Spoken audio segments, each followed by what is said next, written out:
সুপ্রভাত। আমি এখন রেডি। দেখো কটা বাজে ঘড়িতে, 6টা বাজতে 2-3 মিনিট।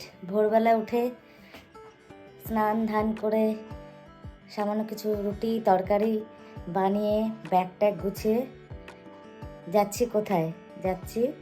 প্রয়াগরাজ মহাকুম্ভ মেলায়। তো এটা আমরা ব্রহ্মাকুমারী সেন্টার থেকে যাচ্ছি। আমরা 4 জন, আমি আর আমাদের যে উকিলপাড়া বিকে পাঠশালার কর্ণাধার বিকে উষাদি আর শারদা মাতা নীলু মাতা, আমরা 4 জন। আমরা শারদা মাতার পার্সোনাল গাড়িতেই যাচ্ছি। গাড়ি বলছি এই কারণে যে ট্রেনের টিকিট পাইনি। যাওয়ারটা তাও কনফার্ম হয়েছিল টিকিট, ফেরারটা টিকিট কোনোভাবেই আমরা পাইনি। তো ইচ্ছে ছিল যে যাব, তো ট্রেনের টিকিটটা যখন হলো না তখন ভাবলাম ঠিক আছে, হয়তো এই যাত্রায় আর হবে না। কিন্তু আমাদের উষাদিও বললো না যাবই। তো কীভাবে যাব? 4 চাকায় গাড়িতে যাব। তো সেটা শুনে আমারও একটু প্রথমে মনে হচ্ছিল এতটা রাস্তা 4 চাকা গাড়িতে যাব, রাস্তাঘাট আর শীতে, এখন বেশ মাঘ মাসের বেশ ভালোই শীত পড়েছে এই কয়দিন, কুয়াশা, এতটা পথ প্রায় 14-15 ঘন্টা কি 16 ঘন্টা তো মনে হয় হবেই। রাস্তায় তো আমরা মাঝখানে দাঁড়াবো। তো বাড়ির থেকেও একটু সবাই না করছিল যে যাস না এইভাবে, এতটা পথ 4 চাকা। ট্রেনে হলে কেউ না করতো না। আর ফ্লাইটের টিকিট প্রচণ্ড দাম এই মুহূর্তে, ফ্লাইটে যাওয়া সম্ভবই না। তো ঠিক আছে, তো যাব কি যাব না, যাব কি যাব না, এই করতে করতে তারপর ভাবলাম না, একটা রিস্ক নিতেই হবে। গাড়ি সাবধানে যাবে, আমাদের পার্সোনাল গাড়ি থাকবে। তা আমাদের ইচ্ছে আছে যে প্রথমে আমরা সম্ভবত প্রথমে হয় বেনারস, না হলে অযোধ্যায় আগে আমরা যাব। ওখানে একটা দিন থেকে তারপরে আমরা প্রয়াগরাজে যাব। ঈশ্বরকে স্মরণ করে এবারে আমরা বেরিয়ে পড়লাম আমাদের ডেস্টিনেশনের দিকে।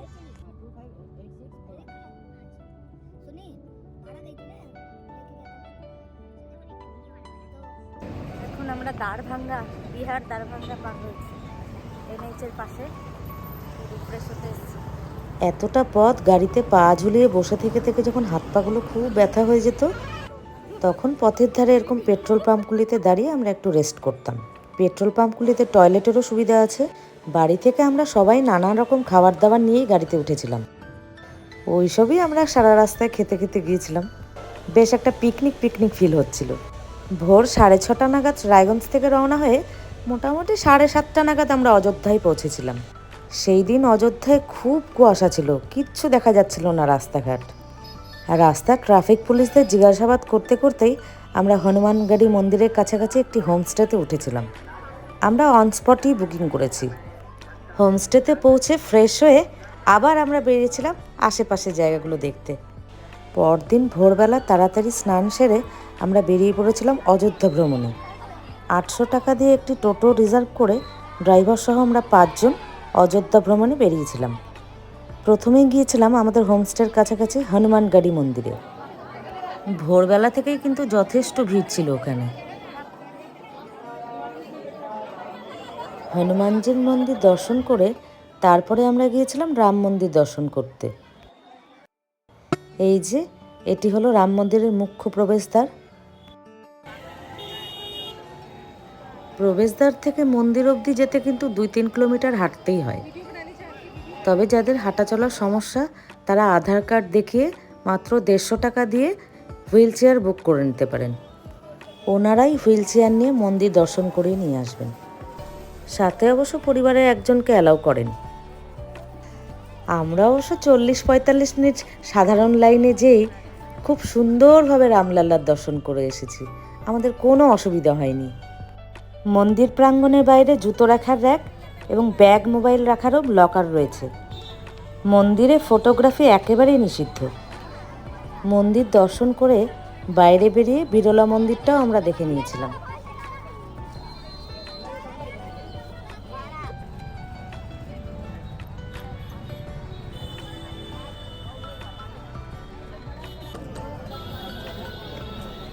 অযোধ্যা ধাম মন্দির দর্শন করে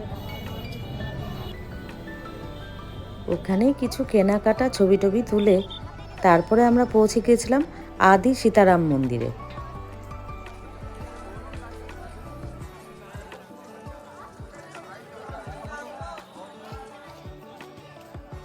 এই মন্দিরেও বেশ খানিকটা চড়াই উতরাই পথ থাকায় যারা চলাফেরা করতে পারেন না বা কষ্ট, তারা হুইল চেয়ারে করেই যান। 100-200 টাকা দিয়ে দুটো মন্দির হুইল চেয়ারে দর্শন করে আসেন।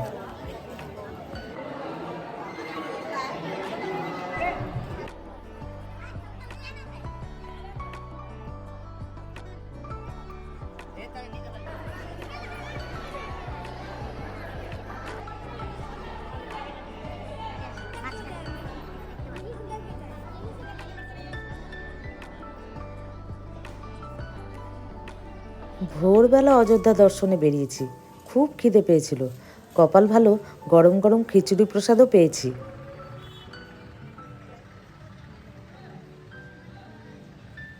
খানিকটা এগিয়েই দশরথ রাজা রাজমহল এবং মন্দির।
কনকনে শীতে মাটির ভাঁড়ে 1 কাপ গরম চা খেয়ে তারপরে আমরা গেলাম পরবর্তী ডেস্টিনেশনের দিকে।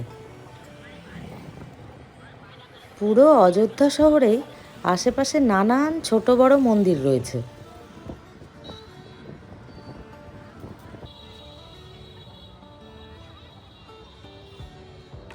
এবারে আমরা এসে পৌঁছেছি অযোধ্যার সেই প্রাচীন নদী সরজু নদী।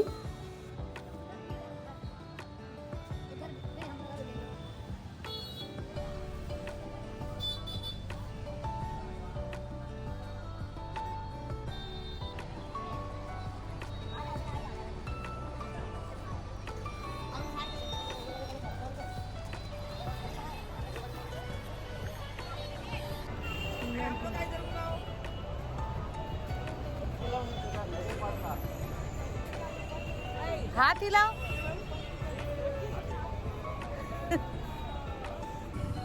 সরজু নদীর ঘাটে বেশ কিছুক্ষণ সময় কাটিয়ে তারপরে আমরা এগিয়ে চলেছি লতা মঙ্গেশকর চকের দিকে। রাতের বেলা এই লতা মঙ্গেশকর চকটি নাকি খুব সুন্দর লাগে দেখতে। পুরো রাস্তা জুড়ে লাইট অ্যান্ড সাউন্ডের ব্যবস্থা রয়েছে। সম্ভবত রাত্রি 9:30-10টা অবধি এই লাইট সাউন্ডের এফেক্টটা চলে।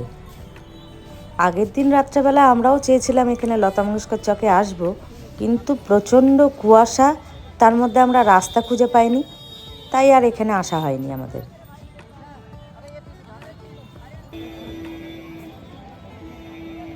অযোধ্যা লতা মঙ্গেশকর চক।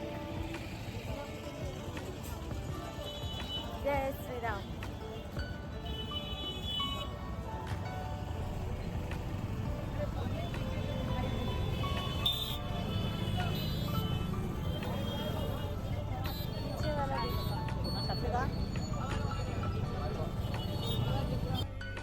আমরা অসমবয়সী 4 মূর্তি হলেও আমরা কিন্তু এই সফরটা খুব আনন্দ করেছি।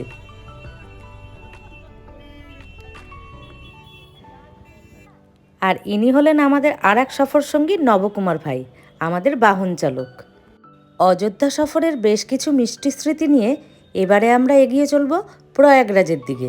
মানে মহাকুম্ভ মেলায়। আজকের এই ভিডিওটি আপনাদের কেমন লেগেছে আপনারা অবশ্যই জানাবেন। সবাই ভালো থাকবেন, সুস্থ থাকবেন। দেখা হবে পরবর্তী একটি ভিডিও নিয়ে। ওম শান্তি।